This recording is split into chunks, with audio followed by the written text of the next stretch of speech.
Hello అందరికీ! ఇక్కడొచ్చేసి నా స్టైల్‌లో చికెన్ ఫ్రై అనేది ఎలా చేసుకోవాలో చూపిస్తున్నానండి. దీనికోసమైతే మనం ఐరన్ కడాయి తీసుకొని దాంట్లో ఆనియన్ అనేది ఫ్రై చేసుకోవాలి.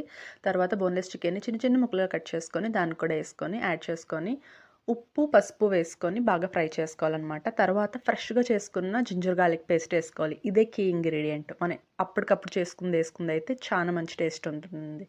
తర్వాత దాంట్లోకి చిన్నగా కట్ చేసుకున్న టమాటోస్ వేసుకొని బాగా ఫ్రై చేసుకోవాలి. టమాటోస్ బాగా స్మాషీ అయిన తర్వాత మనకి ఎంతైతే కారం కావాలో లేదా పచ్చిమిరపకాయలు అక్కడ యాడ్ చేసుకోవచ్చు. యాడ్ చేసుకున్న తర్వాత కొద్దిగా వాటర్ అనేది వేసుకోవాలి. సో దట్ మనకి ఆ పచ్చివాసన అనేది చికెన్ నుండి కంప్లీట్‌గా పోతుంది. వాటర్ అనేది కంప్లీట్‌గా మనకి ఫ్రై అయ్యే కన్సిస్టెన్సీలోకి తెచ్చుకోవాలన్నమాట. అప్పుడు ఇది మనకి మంచి రెడీ అయింది.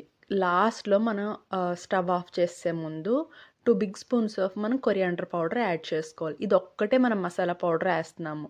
అలాగే జింజర్ గార్లిక్ పేస్ట్. ఇంకే మసాలా పౌడర్ అవసరం